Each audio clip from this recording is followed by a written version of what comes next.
Assalamualaikum.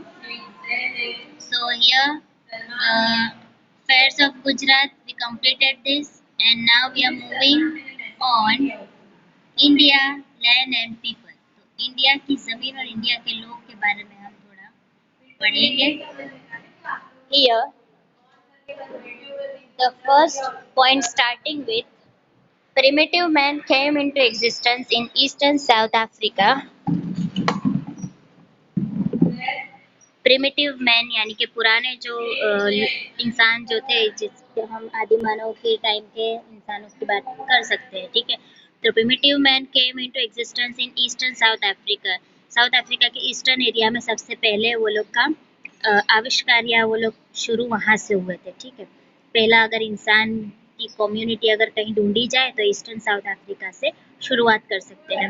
Mesmerized by varied and prosperous heritage, many foreign tribes came to India. India की समृद्धि, ठीक है, और वहाँ के जो अलग अलग हेरिटेज की वजह से लोग जो होते थे, फॉरेन के लोग, फॉरेन की अलग अलग जाति के लोग बहुत सा महसूस हो जाते थे कि इंडिया में यानी इतना अच्छा सब कुछ है, तो उससे वो लोग अट्रैक्ट होते थे और इंडिया आना चाहते थे. Consequently, the remains of all tribes are found here. और कितने ही लोग यहाँ पे आके, कितने लोग आके चले भी जाते थे, लेकिन कितने लोग जो है वो बस गए थे, ठीक है. तो कितनी जाति के लोग आपको इंडिया में पाए जाते हैं. The Dravidians were considered to be the most ancient people of India. Dravidians यानी कि द्रविड़ जाति के जो लोग थे वो इंडिया के सबसे पुराने लोग माने जाते हैं. But the modern researcher of linguistic and anthropology have proved that even before the Dravidians, 6 more tribes came and settled in India.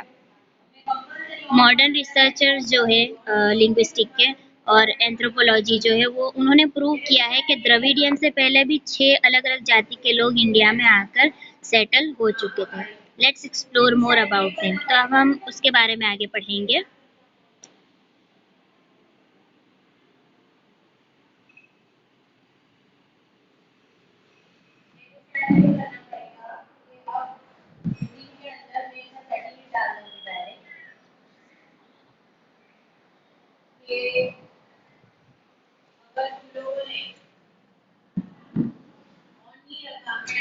So here first is Negritoid, means Hapsi people. Some historians believe that Negrite or Negroes are the most ancient inhabitants of India. Negroes जाति के जो लोग हैं वो India के सबसे पुरानी जाति के लोग हैं. They came from Africa via Balochistan to India. Balochistan से होते हुए वो लोग अफ्रीका से इंडिया आए थे. They were black having height of 4 to 5 feet and curly hair.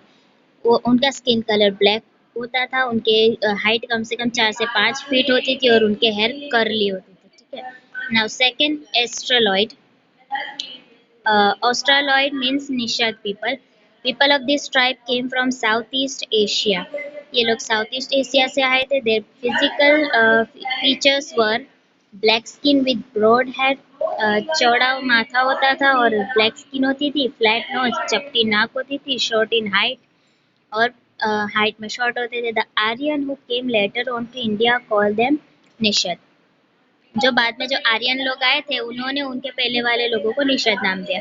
The origins of the tribes like Kol and Munda, Khasi tribes of Assam, the tribes of Nicobar and Myanmar have similarities to the Australoids. तो उसके बाद जो असम की जो जाति है, निकोबार और म्यांमार के जो लोग हैं वो लोग एस्ट्रोलॉइड्स जैसे दिखते हैं.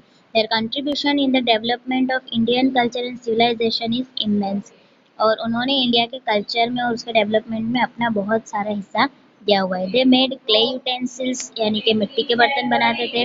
वॉर कॉटन क्लोथ्स, कॉटन के कपड़े पहने हैं. न्यू मैनी अदर स्किल्स, और बहुत अलग अलग तरह की स्किल्स उनको आती थी. They had great religious beliefs too. और वो लोग धर्म में भी बहुत ज़्यादा मानते थे, ठीक है. उनकी अपनी ही एक रिलीजियस बिलीफ होती थी. द द्रविडियंस के बारे में हम पढ़ेंगे. Dravidians were considered to be the creator of Sindhu valley civilization of Mohenjodaro. Dravidians जो है वो वर्ल्ड फेमस जो मोहेंजोदारो है उसके क्रिएटर माने जाते हैं. The tribes which came from north survive with their language and cultural features. Later on they were only called as Dravidians. जो जाति The tribes which came from north survive with their language and cultural features. Later on, they were only called as Dravidians. जो north से आए थे और उन्होंने जो अपना लैंग्वेज और कल्चरल फीचर्स जो भी थे वो दिए, बाद में वो लोग द्रविडियंस कहलाए. Dravidians gave the concept of mother as a goddess and father as a god. Dravidians ने ही लोगों को बताया कि माँ जो होती है वो देवी होती है और पिता भगवान होते हैं. ठीक है. So the thought of Parvati and Shiva as mother and father developed. इसलिए तब पार्वती और शिवा का जो कॉन्सेप्ट है वो वहाँ से डेवलप हुआ था. Moreover, the tradition of worshipping nature is the gift of the Dravidians. कुदरत की पूजा करना, नेचर की पूजा करना, ये सभी द्रविडियंस के द्वारा ही हमें मिला है. The tradition of worshipping with dhoop, deep and aarti are considered to be the gift of the Dravidians. वो लोग ही अगरबत्ती, ठीक है, फिर लैंप या आरती के जो दिए जलाए जाते हैं, दीप, ये सब जो भी है ये द्रविडियंस की ही देन है. Besides nature and animal worshipping etcetera are other great features. और उसके साथ साथ नेचर और एनिमल्स में भी जैसा कि नाग की भी पूजा की जाती है, गाय की पूजा की जाती है, तो ये सारा भी उन्हीं की तरफ से मिला है. Original deities of Dravidians have been accepted by Aryans and were re-established by them as a god of culture with pace of time. तो इस तरह से वो लोग क्या है कि एक ट्राइब से दूसरी ट्राइब्स पे चलता रहता था और उसमें थोड़ा बहुत कमी बेशी होकर आगे चलता रहा. Under the tremendous influence of north, Aryan culture was deeply internalized by the Dravidians. North का जो इन्फ्लुएंस था उन पर बहुत ज़्यादा था और आर्यन कल्चर जो था वो भी बहुत डीपली था. ठीक है. और इस तरह से जो है मिक्सअप होकर द्रविडियंस का एक अपना ही कल्चर बना था. Hence intercaste marriages took place. और इस तरह से उनके टाइम में इंटरकास्ट मैरिजेस भी होने लगी, जो कि अगर हम देखें तो आज के टाइम में भी ज़्यादातर इंटरकास्ट मैरिज जो है वो ज़्यादा लोग एक्सेप्ट नहीं करते इतने मॉडर्न वर्ल्ड में होने के बावजूद. ठीक है. तो ये तो हम कितने एंशियंट लोगों की बात कर रहे हैं, वो लोग भी इंटरकास्ट मैरिज करते थे क्योंकि उनका दूसरी जाति के लिए भी थोड़ा प्रभाव था. Dravidians had matriarchal system of family. Dravidians progressed a lot in different crafts and art like building of boat and raft, weaving, spinning, dyeing, etc. बहुत अच्छे तरीके से वो लोग जिंदगी गुजारते थे. ठीक है. मैट्रियार्कल था. आजकल जो चलता है वो पैट्रियार्कल यानी कि पैतृक चलता है. पिता जो कहते हैं वो फाइनल होता है घर में. ठीक है. लेकिन वो टाइम पे क्या है मैट्रियार्कल यानी कि मदर की लाइन से ज़्यादा यानी उनको इम्पोर्टेंस दिया जाता था. तो हम हालांकि पुराने ज़माने के लोगों की बात कर रहे हैं लेकिन कितना फेमिनिज्म भी दिख रहा है उनके अंदर और एक मॉडर्निज्म अपने आप में ही उनका झलक रहा है हमें. ठीक है. Dravidians progressed a lot in different crafts and art like building of boat and raft, weaving, spinning, dyeing. ये सारा वो लोग ने शुरू किया था. कपड़ा व्यू करना, बोट बनाना और ये सारी चीज़ें. Due to the dominance of the Aryans they shifted to south India and settle there. और फिर आर्यंस लोगों के डोमिनेंस की वजह से वो लोग साउथ इंडिया में सेटल हो गए और वहाँ पे शिफ्ट होकर सेटल हो गए. As a result today we can see the people speaking Dravidian family languages like Tamil, Telugu, Kannada and Malayalam etcetera. तो ये सारे जो भी है तमिल, तेलुगु, कन्नड़ा, मलयालम के लोग ये सारे द्रविडियन फैमिली से. ठीक है. और वहाँ के लोग ये सारी लैंग्वेजेस बोलते हैं. तो इस बुक में जो हमें डेटा दिया है उसके हिसाब से साउथ इंडिया में आपको द्रविडियंस लोग दिखते हैं. ठीक है. नाउ अदर ट्राइब्स, दूसरी जो जाति थी apart from above, Mongoloid, Alpine, Dinaric and Arvinoid tribe were also there in India. अगर मैं आपको पहला ही जो वर्ड है अगर वो याद दिलाऊं तो आपने रिसेंटली सबको पूरी दुनिया ने अर्तुरुल की जो सीज़न है वो देखी होगी. उसकी दूसरी सीज़न में जो होता है मंगोलों की बात की जाती है. ठीक है. तो हम उससे आइडिया लगा सकते हैं कि अलग अलग जाति के लोग इस दुनिया में आकर जा चुके हैं और कितनों का जो अंश है वो आज भी हमारे अंदर मौजूद है. Now first is Mongoloid. They came to India from North China via Tibet and settled down at North Assam, Sikkim, Bhutan, West Bengal, etc. मालूम है ना उसका जो सेकंड सीजन का विलन था उसका नाम यानी वो दिखता था एक्चुअली चाइनीज जैसा, राइट. तो here we can understand that मंगोलों का जो है हमें एकदम मस्त आइडिया मिल चुका है वो सीजन 2 देखने की वजह से, right. They gradually Indianize themselves, उन्होंने धीरे धीरे अपने आप को इंडियनाइज कर लिया। Mongoloid people possess the physical characteristics like yellow complexion, flat face, chubby cheeks, almond shape eyes etcetera. ठीक है, वो लोग कैसे दिखते थे? येलो जैसा कॉम्प्लेक्शन होता था, यानी कि थोड़ा ब्लैक भी नहीं और वाइट भी नहीं। ठीक है, फ्लैट फेस होता था, चपट फेस होता था, चब्बी चिक्स, ऊंचे ऊंचे गाल, और आलमंड शेप यानी कि बादाम की शेप की आंखें होती थी। Mongoloids were of yellow complexion and they were known as Kirat, और वो लोग येलो जैसे कॉम्प्लेक्शन के होते थे और वो लोग किरत कहलाते थे। नाउ अल्पाइन, डिनारिक एंड आर्मिनोइड, ये हम जो है ना एंशियंट इंडिया के बारे में सारा आइडिया ले रहे हैं, तो आपको ये सारा इंफॉर्मेशन एक्चुअली आपको इंटरेस्टिंग भी लगेगा और आपको मजा भी आएगा, और इसी तरह से क्या है कि आपका थिंकिंग प्रोसेस भी बढ़ेगा और आप एग्जाम में भी अच्छे से लिख पाओगे, right? Because it is your 10th standard, so you have to understand it carefully. Alpine, Dinaric and Armenoid. These people migrated from Central Asia. All these three tribes have similarities. ये तीनों जो जाति के लोग थे उनमें क्या similarities है? The origins of these tribes are found in a large number in Gujarat, Saurashtra, Maharashtra, Bengal and Odisha, formerly known as Orissa. तो ये सारे जो है आपस में एक दूसरे से मिलते जुलते हैं। गुजरात के लोग हैं, सौराष्ट्र के हो, महाराष्ट्र के हो, बंगाल, उड़ीसा, ये सब बहुत ज़्यादा अलग नहीं दिखते। हाँ, अगर हम इंडियन और चाइनीज़ को देखें तो दोनों में फ़र्क पड़ जाता है। ठीक है, चाइनीज़ पूरे अलग ही दिखते हैं, इंडियंस अलग दिखते हैं, लेकिन इंडियन में गुजराती और महाराष्ट्र अगर लुक उनका होता है ना, जैसे साड़ी का लुक होता है, ड्रेस का चनिया चोली, ये वो पहने अगर तो पता चल जाता है कि भाई ये गुजराती है या महाराष्ट्र। अगर दोनों ही सेम कपड़े पहने तो कोई पता नहीं लगा सकता कि कौन गुजराती और कौन महाराष्ट्र का है। ठीक है, क्योंकि सब अपने अपने अलग ही चेहरे हैं सबके। ठीक है, कोई ऐसा फिक्स जाति वो नहीं होती, जैसा कि भाई अफ्रीकन से तो अफ्रीकन पूरे अलग पता ही चल जाते हैं, फॉरेनर से तो वो पूरे अलग पता चल जाते हैं, चाइनीज है तो अलग पता चल जाते हैं। लेकिन इंडिया की एक खासियत है कि उसमें ज़्यादातर लोग मिलते जुलते, यानी कि उनकी तरह एकदम सेम वाले क्वालिटीज नहीं होती, right? The Aryans, the Nordic Aryans were the creators of Aryan civilization in India. Nordic जो थे नॉर्डिक आर्यंस, वो आर्यन सिविलाइजेशन के क्रिएटर्स है। Hindus were called Aryans in the ancient time and the area where they were densely populated was called Aryavrat. तो हिंदूज जो थे वो पहले आर्यंस कहलाते थे। ठीक है, और वो जो जहाँ रहते थे वो सबको आर्यव्रत कहते थे। ठीक है, as seven rivers were flowing over there, that region was named as सप्त सिंधु। 7 नदियों वाला एरिया था, 7 नदियां उस जगह से बहती थी, इसलिए उस एरिया का नाम सप्त सिंधु था। In ancient time, the first Aryan population was concentrated in the northwest. The area of Aryavrata was extended up to Mithila, means Bihar in the east, in south, and spread up to Vindhyachal during post-Vedic period. They were more advanced people than any other contemporary tribes. तो ये सारा जो area हमने देखा ये आर्यव्रत कहलाया, जहाँ जहाँ पे हिंदू लोग रहते थे पुराने वाले। ठीक है, और ये लोग दूसरी जाति के मुकाबले थोड़े ज़्यादा मॉडर्न थे और आज के टाइम के हिसाब से चलने वाले लोग थे। This vast land was recognize with various name as Bharat Bhumi, sorry Bharat Bhumi, Bharat Khand and Bharatvarsha etcetera, after the name of the king Arya Bharat और भारतकुल ट्राइब। तो इस तरह से ये पूरी ज़मीन जो है जहाँ पे सारे इंडियंस लोग रहते थे, और पूरी ज़मीन को भारत भूमि या भारत खंड कहा जाता है। तो हम समझ सकते हैं कि हम इंडिया की बात कर रहे हैं। आर्यंस वर नेचर लवर्स, वो कुदरत प्रकृति प्रेमी थे आर्यंस लोग जो थे वो।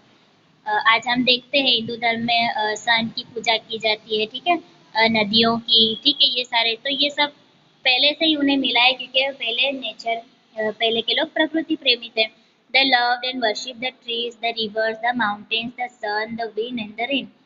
ठीक है, उन्होंने हर चीज़ को प्यार किया और हर चीज़ की पूजा की है, जैसा कि पहाड़ हो, नदी हो, पेड़ हो, ठीक है, सूरज, फिर बारिश है, हवा है, ये सारी चीज़ों की उन्होंने पूजा भी की है। They had composed hymns, means recharge for praying to various natural elements, और अलग अलग टाइम पे अलग अलग राग और ये सारी एक रिलीजियस सॉन्ग जैसा, फोक सॉन्ग जैसा भी बनाए हैं। In due course of time some religious ceremonies like recitation of Vedas, performing yagya and other activities became prevalent in India. फिर अलग अलग टाइम पे क्या है कि वेद के जो सूत्र होते हैं वो पढ़ना, ठीक है, ज़्यादातर हम सीरियल्स में हमको पता चलता है कि किसे मंत्र और सब बोले जाते हैं, यज्ञ किया जाता है, तो ये सारा उसी टाइम से चल रहा है.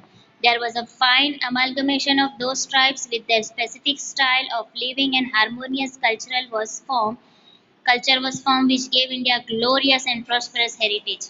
अमालगमेशन यानी कि सारा मिक्स एंड मैच करके पूरा एक इस तरह की एक जाति बन गया, एक समाज बन गया, ठीक है, कि जिसने आज इंडिया को एक अलग ही संस्कृति दी है, प्रदान की है. These foreigner and Indian tribes amalgamated in such a way over a long period of time that they lost their individual identity through intercaste marriages. अब ये सारी इंडियन ट्राइब्स ने अमालगमेट तो हुआ, लेकिन इतना ज़्यादा टाइम हो गया कि वो लोग ने जो मिक्स एंड मैच करके जो खुद की एक जाति ऐसी बना ली कि फिर वो लोग पुराने टाइम की उनकी जो पहचान थी वो उन्होंने खो दी. और वो टाइम पे वो लोग इंटरकास्ट मैरिज जो करते थे ना, वो चीज़ उन्होंने अपने अंदर से निकाल ली. ठीक है, इसलिए आज के इतने मॉडर्न टाइम में भी इंटरकास्ट मैरिजेस ज़्यादा देखने को नहीं मिलती. Outsiders and local people were greatly influenced by languages, script, names and religious beliefs etcetera. जो भी बाहर के लोग आते थे, जो भी इंडिया में आता है, इंडिया के बाहर का जो भी होता है और इंडिया में आकर देखता है कि यहाँ पे कैसे अलग अलग संस्कृति, अलग अलग त्योहार हैं, कैसे अलग अलग पूजा की जाती है, अलग अलग तरीके से जो है हर कोई अपनी रिलीजियस स्पिरिचुअल ज़िंदगी जीता है, तो हर कोई अमेज़ हो जाता है कि ये कितना अच्छा और कितने, जैसा कि कुदरत ने कैसे अलग अलग कलर बनाए हैं, इस तरह हर चीज़ में एक वैरायटी दिखती है इंडिया में. Since ancient times a composite culture has been created in India. और पुराने ज़माने से ही इंडिया में एक ऐसा कलरफुल जो है कल्चर रहा है. They all then became Indians. In short, in ancient India the amalgamation of various cultures enrich Indian culture by making it variegated and prosperous. हर किसी ने अपना अपना हिस्सा दिया है इंडिया को समृद्ध बनाने में और इंडिया को हर तरह से जो है डिफरेंट और वेरियस बनाने में. ठीक है, जो जाति के लोग पूरी दुनिया में है ना, वो हर जाति के थोड़े थोड़े आपको इंडिया में देखने को मिलेंगे ही. एटलीस्ट अगर हम गुजरात की सूरत की भी बात करें ना, तो एक मिनी इंडिया बन जाता है, क्योंकि कहाँ कहाँ से लोग आए हुए होते हैं, ठीक है, कमाने के लिए, रोजी के लिए, रहने के लिए, कि किस किस तरीके से माइग्रेशन किया होता है. तो जिसने इंडिया के बाहर से इंडिया में आकर माइग्रेशन किया है, थोड़े थोड़े लोग तो ऐसे है ही. ठीक है, तो आपको कहीं ना कहीं किसी भी कोने से आपको कोई ना कोई अलग जाति के लोग मिल ही जाते हैं. In short, we are different yet we are one, right. Hindu, Muslim, Sikh, ईसाई और हर तरह के अलग अलग त्योहार मनाने वाले, अलग अलग माहौल वाले, लेकिन हम कितने अलग अलग तरह से रहते हैं, लेकिन फिर भी हम सब एक है, एक ही इंडियंस है, right. And we proud to be Indian, right. Preservation and conservation of heritage. हमारा जो हेरिटेज है उसको हम किस तरह से बचा सकते हैं. Each aspect of Indian heritage made India eye catching, picturesque and attractive. जो भी हेरिटेज है हमारे इंडिया का, अगर बेस्ट एग्जाम्पल दूँ, ताजमहल देख लीजिए, कैसा आई कैचिंग है, आंखें एकदम उस पर जम जाती है और कितना खूबसूरत लगता है. ठीक है, इसी इंडिया के कितने सारे हेरिटेज है, कुतुब मीनार है, ठीक है, और कितने सारे नेचुरल सीन्स है. आसाम जैसी जगहों पे चले जाओ, हिमालय, ये सारे, फिर हमारा गुजरात में वाइट वाइट जो रण है, ठीक है, सफ़ेद कलर की रहती है उसके अंदर, ये सारा हमको, तो ये सारा जो है हमारा एक बहुत अच्छा एक ग्लोरियस हेरिटेज है हमारा, कि जो बहुत सुंदर है. अब जो भी चीज़ है सुंदर है, अच्छी है, उसको हमको अच्छा तो रखना पड़ेगा. Heritage brought glory to the nation. India attained a leading position in the world by keeping its rich heritage protected and preserve.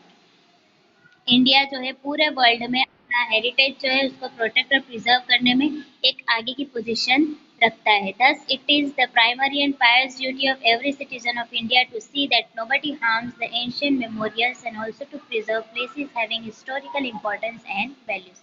इसलिए as a citizen, as a Indians, हमारी भी ड्यूटी है कि कोई भी पुरानी चीज़ें जो भी है, ये सारे कोई किसी चीज़ का नुकसान ना करे और उसको बचा के रखे. In our constitution, the fundamental duties of Indian citizens are mentioned in Article 51A.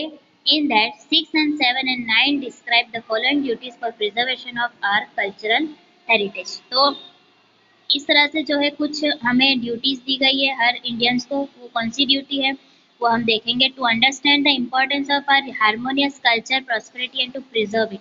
पहले तो हम उस चीज़ की इम्पोर्टेंस समझे, जब तक हम संस्कृति का इम्पोर्टेंस नहीं समझेंगे हमें उसका कदर नहीं आएगी, राइट। तो हम उसको समझें, उसकी समृद्धता को जानें और फिर उसको बचा के रखें।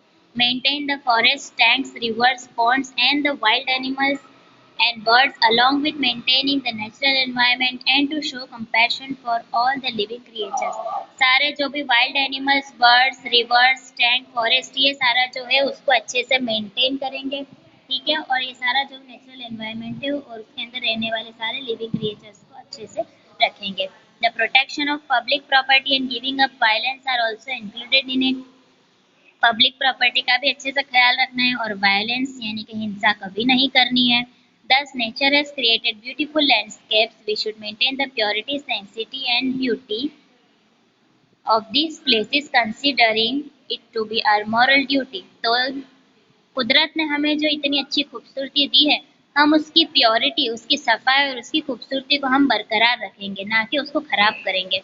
The Indian heritage is an outcome of the development of the people of India over a long period of time.